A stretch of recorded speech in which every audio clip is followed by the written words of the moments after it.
Jeevan Jyoti channel के एक और वीडियो में आपका स्वागत है। अगर आपने हमारे चैनल को सब्सक्राइब नहीं किया है तो कृपया पहले सब्सक्राइब कर लें। आज हम इस वीडियो में चर्चा करेंगे एक आम भावना पर, और आम भावना है अकाल मृत्यु की। अकाल मृत्यु का भय सभी का एक जैसा नहीं होता। हम यहाँ अपने जीवन से जुड़ी कुछ आम धारणाओं पर चर्चा करेंगे। आपके अंदर भी इनमें से कुछ भय तो मिलते ही होंगे। कुछ लोग इसलिए डरते हैं कि मृत्यु के बाद जीवन नहीं है। कई लोग इस बात से डरते हैं कि अभी जीवन का लक्ष्य पूरा नहीं हुआ। कुछ लोगों में ये भय है कि अभी तक उसने कोई पुण्य का काम किया ही नहीं है, या अगर किया है तो कम किया है और पाप ज्यादा किया है। कई लोग केवल इसलिए मृत्यु से भय करते हैं कि उस पर आश्रित कई जीवन लावारिस हो जाएंगे, और यही वो भय है जिस पर लाइफ इंश्योरेंस कंपनियां अपना व्यापार करती हैं। कई लोग तो इसलिए डरते हैं कि मरने के बाद चिता में जलना या कब्र में दफन होना बहुत कष्टदायी है। अब अगर इन सब पर विजय प्राप्त करनी है तो इस भय से मुक्ति पानी है, तो आपको कुछ परिवर्तन अपने अंदर लाने होंगे। वो कौन से परिवर्तन हैं जो आपको इस भय से मुक्ति दिला सकते हैं?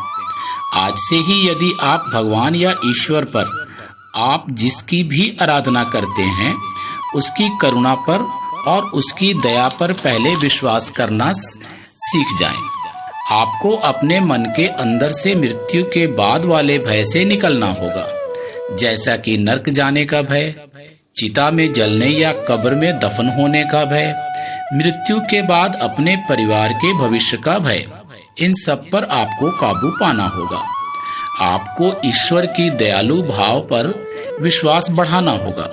आज की भागदौड़ की जिंदगी में लाइफ इंश्योरेंस कंपनियों का प्लान आपके मन से मृत्यु का भय थोड़ा कम कर देता है, और कई तरह के सरकारी मुआवजे भी इस भय को कम कर देते हैं।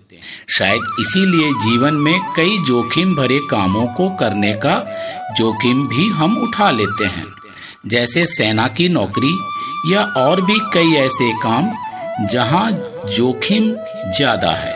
कई बार हम जीवन के संघर्षों से तंग आकर स्वयं ही आत्महत्या कर लेते हैं, क्योंकि उनको इससे हार कर मृत्यु को गले लगा लेते हैं। पर महापुरुष आत्महत्या को कायरता का नाम देते हैं और इसका भरपूर खंडन भी करते हैं। अब बात उठती है कि मृत्यु के भय पर कैसे विजय प्राप्त की जाए, मृत्युंजय हो जाएं। मृत्युंजय मंत्र एक ऐसा मंत्र है जिससे आपके अंदर मृत्यु को लेकर जो भय है वो धीरे धीरे घटता जाता है। इस मंत्र की महिमा ठीक उसी प्रकार है जैसे खरबूजे की खुशबू। आप जानते हैं, खरबूजे को आप अगर कमरे में रख दें तो पूरा घर उसकी खुशबू से महक उठता है। ईश्वर का उपदेश भी यही है कि हमें अपने जीवन में ऐसे कर्म करने चाहिए जिससे हमारे अच्छे कर्मों का यश हमारे नाम के साथ फैल जाए। आपने सीमित जीवन काल में हमें अपने परोपकारी कार्यों को साधन बनाना चाहिए। जब हम इस संसार में ना भी रहें तो हमें कर्मों और विचारों से जिंदा रखा जाए। दोस्तों, आप ये तो जानते हैं कि जो भी इस संसार में आया है उसे जाना ही है। आपने ये भी देखा होगा कि कभी कभी किसी की अचानक ही मृत्यु हो जाती है। कभी कोई बच्चा जन्म लेता है और कुछ ही पल में मर जाता है।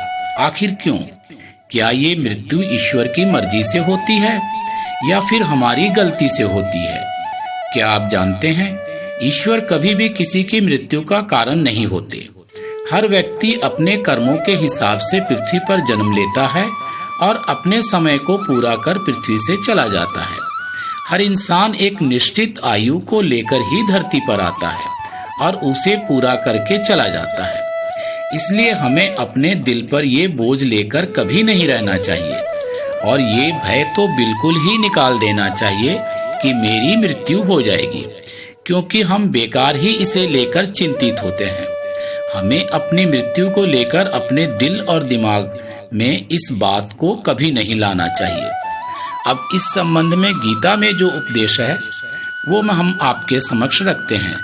जैसे अथर्ववेद में कहा गया है, तत्वं मृत्युदारता मां प्रामेष्ठा, कहकर बताया गया है कि मृत्यु तेरी रक्षा करे और तू समय से पहले कभी ना मरे। अथर्ववेद में ही कहा गया है कि उत्त तत्वांग मृत्योर पीपरंग, कहकर वेद भगवान ने संदेश दिया है, जीवात्मा मैं मृत्यु से तुझको ऊपर उठाता हूँ, मृत्यु मां पुरुषवधि। इसका अर्थ यह है, हे मृत्यु तू मनुष्य को समय से पूर्व मत मार।